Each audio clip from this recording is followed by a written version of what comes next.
Well, someone came by and took more stuff from me.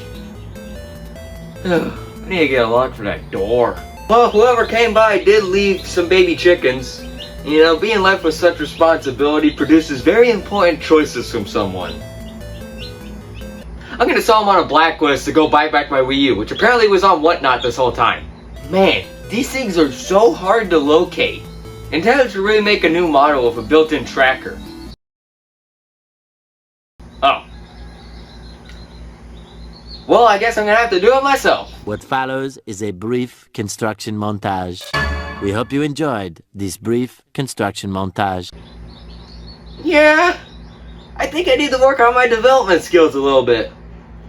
You know, I wonder how others did it better. They didn't. Video game consoles always start off in one of two ways. Either they don't work, or they don't work. The first iteration of a video game system is almost always the most iconic iteration of that console.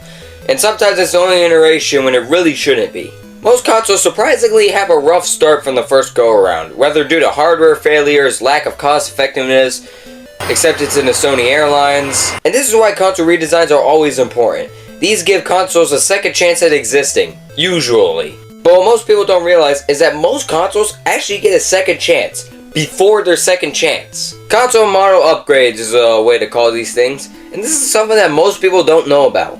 I mean, if the original model has problems, why would they keep making that system without improvement? These upgrades are usually internal. You won't notice much difference on the outside, although there might be some subtle indicators. These upgrades can fix problems with the original or get rid of features entirely. Of course, this is highlighted especially with redesigns. 3 USB ports was just too much. Xbox, please, what if the kids are watching? Bring it back. I do find it funny how some systems didn't get upgrades at all, or even redesigns as a matter of fact. Like, why didn't the Wii U get one with an improved gamepad and more storage? What, were you expecting us to ask awkward questions and move on? The easiest example to make with a console with model upgrades is the Xbox 360. I mean, the original model didn't function well. But most people believe that all fat models are complete time bombs, but in reality half of them are pretty reliable. The fat models of the Xbox 360s went through multiple motherboard designs. The way you can tell is by looking at the power port, as well as the manufacture date and or service date. The Xbox 360 started out like this, AV only with a motherboard referred to as Xenon. And let me tell you, if you have history of this system,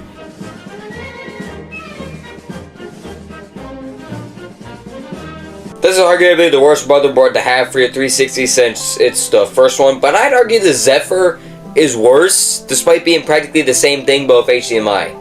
I swear, these motherboards are so much more unreliable and have so much of a higher chance to red ring. You find so many more Xenons that are perfectly intact. But then again, with a Xenon motherboard, it is a 50-50 shot if it's going to have 0102 on it. But disregarding both of these, after extreme amounts of hardware failures, Microsoft decided to upgrade to a new motherboard in late 2007, known as the Falcon motherboard. And around this time, Microsoft began using new GPU chips for their service consoles.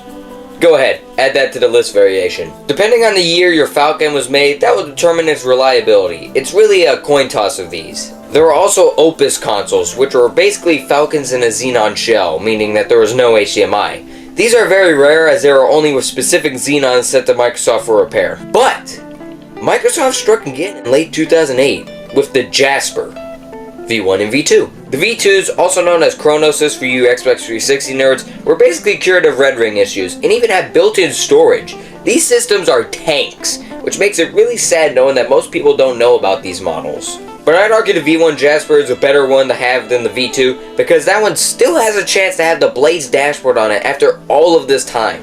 And if you find one like that, it is incredibly valuable. And having this knowledge on these Xbox 360s is very important. Knowing what exact model of Xbox 360 you have, especially if you have a fat model, will help determine its reliability, rareness, or even hackability. Heck, even evaluating the slim consoles are important, as they had different models too, being the Trinity and Corona. However, the differences with these mainly come down to the flash storage. Basically, the Trinity models had a clipped-on flash drive, giving map models 4 GB of storage. Meanwhile, the Corona has it built in. Which actually might be worse in the long run because these flash chips are known for dying out. But then again, you can say that about 360 storage in general. Holy shit, I know that from experience. Sometimes you can tell the difference with model variations by simply looking at the console, but in other cases, you might not be able to tell. Some people, however, can differentiate console models simply by looking at them. They have this stuff narrowed down like a science. The most I know about these console variations is mainly between the Xbox 360s, and as for the Slims, I've definitely had my fair share of tearing these consoles apart and learning their functions inside and out. Albeit 2 is the bare minimum for plural here. But there are some things to point out, like some of the Corona consoles will have a different disk drive known as the Hitachi disk drive. And let me tell you, these things are easier to take apart, but they are pieces of shit. Usually you can tell what console you have by looking at the manufacture date, or you can be looking at the model number. However, that's not always clear with these consoles. Take for example the original Xbox, a fantastic console. It may look like a deranged lunatic, but in reality, this is the guy that gives you the extra change you need to pay for your Subway. The original Xbox actually has multiple models, not 1 or 2, but 6, and they're all dependent on the service date. Basically, early models of the system from 01 and 02 would fry due to leaking clock capacitors, and you would get one of the glorious error codes telling you you're f***ed.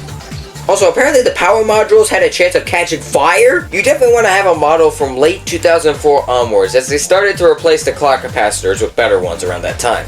But there's a chance your 03 model has a good one. The good clock capacitors are gold, but you won't be able to tell without opening up the console, which is also another way of differentiating what console model you have with a lot of these systems. Knowing what model you have is also good for JTaggers, as these things are incredible modding machines just like the Wii. Install new Xbox Live programs and you can play Halo 2 for ages. Speaking of the Wii, that console had model upgrades too. For the first half of the Wii's life, there was only one version of the Wii, basic white with GameCube compatibility. But then around 2010, Nintendo introduced new color variants alongside the traditional white. But also alongside these came a new motherboard design. And no, I'm not talking about the Wii Family Edition. The console switched from a 6-layer motherboard to a 4-layer motherboard, with a new chip allowing for less power consumption and less. And the newer models were a lot more fortified, allowing for less modded software to be installed. That didn't stop people, however. Let's mix things up and talk about Sony. The PlayStation actually had multiple versions of the original model. Some might say too many. The main difference to note is the removal of different video ports on the back. There were also internals that were moved around to fix problems with the disc laser, as well as new versions of the CD reader in general. You can tell the difference by either looking at the shell or looking at the colors used on the user interface, unless it came with the revised one used on the Slims. In that case, you can always check by triggering errors. Now next to the Xbox 360, the console with the most notable hardware changes is definitely the PS3. Even in Sony's attempt to make the console more attractive, they f***ed up. 12 different models, with each of them having difference in hardware and functionality. And unlike the 360, differentiating them and figuring out which one you have, it's not as easy as looking at the power port. There are multiple models that vary in internet access, ventilation, and even PS2 backwards compatibility. Wait, what? Why would you get rid of that? That's a third of the library you just cut off. You know, I think it's funny how Sony thought that PS2 support took no priority, and yet they were so busy trying to import different types of compact flash card readers into the system because why not? The main way to differentiate them without looking at the model number is by looking at the colored trim, as well as the amount of USB ports in the front. I could keep going on if I wanted to. There's a lot more about these consoles than just on the surface, and it's not restricted to just consoles. The Game Boy Advance SP had its own model upgrade by upgrading the backlit screen with an actual backlit screen. Yeah, the original version of that console was just a frontlit screen. And you know, in fact, I think the DS was the same too. To the modding community. There's probably more, but I'll end off with the Nintendo Switch. The original had weak battery life over a revised model that came in a new red box. In fact, that's its name, the Red Box Switch. And to rapid fire these two systems last second, the PS5's internals got better multiple times, and meanwhile the Series S got worse. That f***ing toaster. Processing power of a toaster. I think I finally figured out how to improve the Wii U. I need to go grab a toaster.